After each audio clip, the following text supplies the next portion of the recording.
and welcome to my channel. I'm Dr. Lexi Watson, a certified functional medicine practitioner, and I help people struggling with brain fog, concentration issues, declining memory, and the fear of future or worsening cognitive decline to get to the root cause of their brain dysfunction, take control of their future, and honestly have a better brain health and brain function than they've had in years.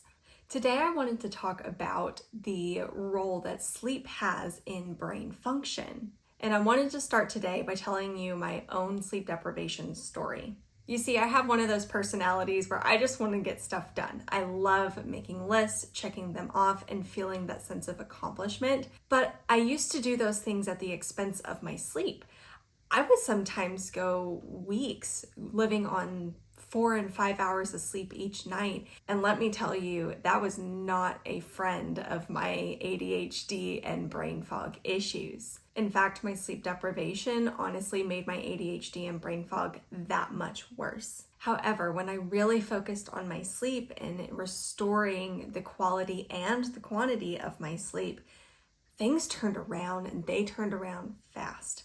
I firmly believe that based on my own experience and clinical research, that sleep is one of the foundational pieces of a better brain. In fact, sleep is necessary for proper brain function. And that's what I want to go over with you today. First, I want to go over a system called the glymphatic system and its role in the brain cleansing process. You see, the glymph or glymphatics is kind of like your lymph in the rest of your body. It's basically your brain's cleanup crew. So when you're asleep, the space between your brain cells opens up and allows this glymph fluid to go through and flow in between and around your different cells.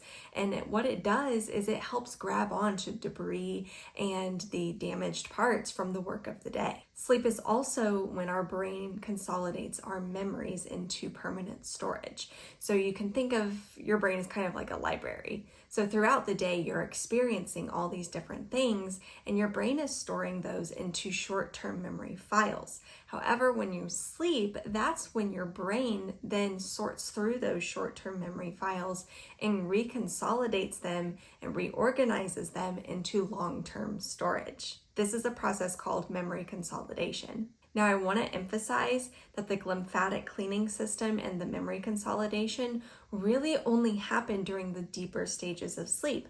So if you're not getting into those deeper stages, then this is not happening for you. In addition, lack of proper quality and quantity of sleep absolutely affect your mood and emotional resilience. Lack of quality sleep is a stressor on the body. The body interprets stress the same, all kinds of stress the same. So when your body experiences a stressor like lack of quality and quantity of sleep, it thinks that you're running from a bear. I live in Tennessee and we have bears here, so that's why I'm using a bear. The stress response creates certain messages from different molecules and signals that put certain body processes on hold.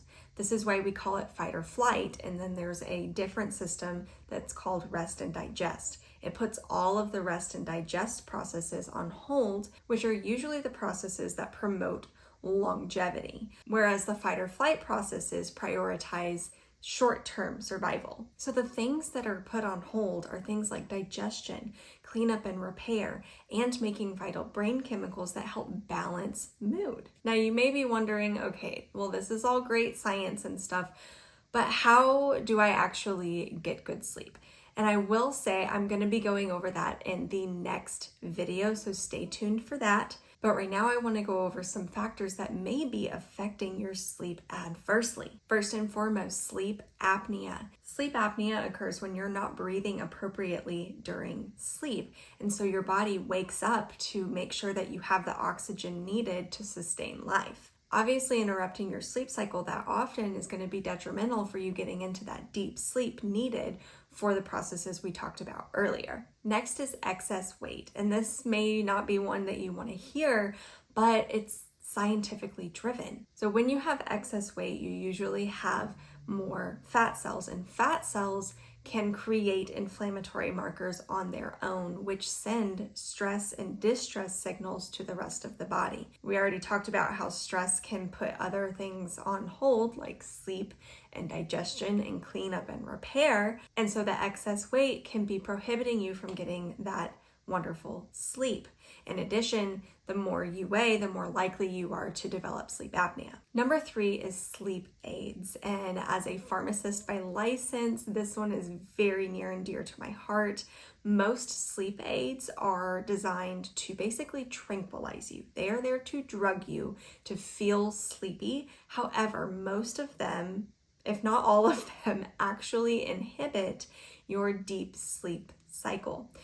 Or prevent you from getting into REM sleep. So while they might be helping you get to sleep, they're preventing you from getting that needed deep sleep and that restorative sleep that your body so desperately needs. As a side note, if you're currently taking a sleep aid, please don't just quit it cold turkey.